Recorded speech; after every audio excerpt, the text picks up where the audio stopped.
Hey guys, welcome back to another video, where today I'm in the 1.20 snapshots again, because in the most recent snapshot, a bug got fixed where basically if a ghast fireball killed something, then it wouldn't give proper credit to the owner for that kill. So basically what that means is when a ghast fireball hit something and the player had something like looting on their sword, then it wouldn't actually give the looting effect on that fireball, but now that's been fixed, so let's see what we can do with it.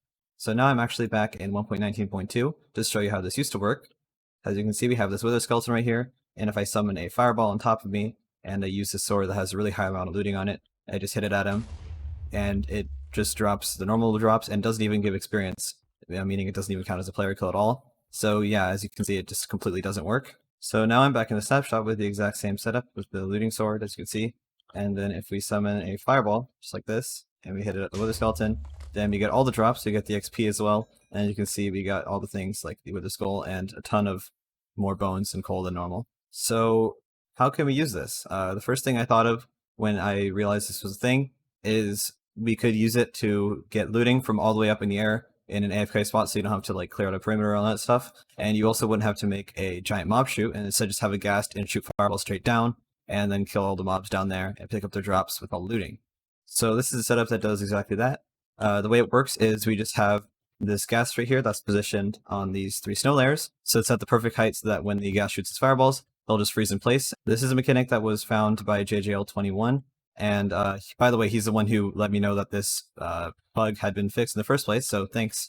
Anyways, right here, we just have a modified version of the normal setup. The normal setup, you just have the player sitting on the snow layers and then the ghast on the normal blocks, but instead here we just have the ghast on the snow layers, and then the player is actually clinging onto a ladder so that they can shoot the fireballs straight down.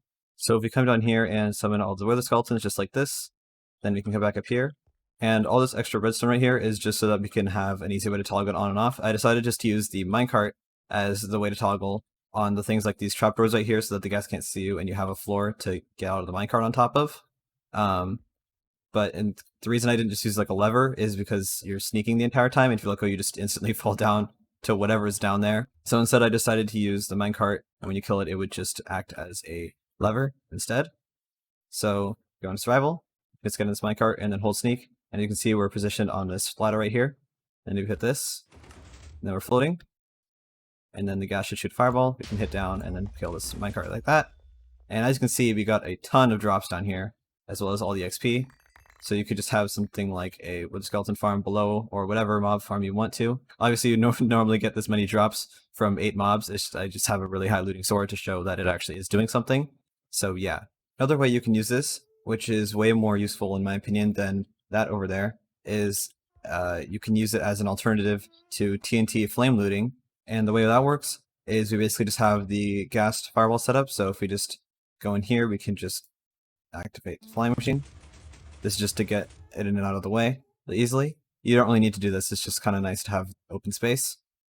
And then if I get out and I go in survival mode, then we get the fireballs just spawning right here. Just gonna wait for free to spawn. It's probably enough. If you get out of here, we can send the flying machine back so it gets out of the way. And then what we can do is we can just store arrows right here.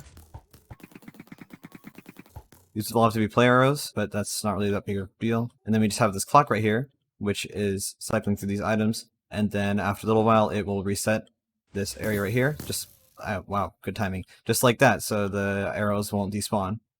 And then this is just an entity splitter, so that we can shoot the arrows down at the fireball, and then hit them, and they'll count as a player fireball because they were hit by an arrow from the player. And then if you're holding looting sword, it should give looting. So if we spawn a wither right here, and we hit this, and just look in that direction, then it will kill it and we get all looting. By the way, you have to be looking in the direction you want the fireball to go in, but it's actually kind of nice because you can just easily control which way you want it to go in. Because let's say I do this and I just look straight down, then it will go straight down. And then if I do it and I look straight forwards, it goes straight forwards. Another way you could do this, which might be a little bit better because you wouldn't have to store arrows, is when the fireballs spawn in, you could just hit them down as a player, and then when they get hit down, they would count as a player's fireball. So that means whenever the player was holding looting sword, they would give looting effect whenever they hit something, and then you could just use like an entity splitter to separate the fireballs when you wanted to. The only problem is I couldn't really find a good way to use an entity splitter on moving fireballs because they kind of just explode. I tried for a while to do this, but I ended up just deciding to do this instead because it's a lot simpler, and I wanted to get this out since it's kind of just a proof of concept video anyways. But anyways, that's about it for this video. If you liked it, then please leave a like, and really enjoyed it, then please subscribe, and I'll see you next time. Bye.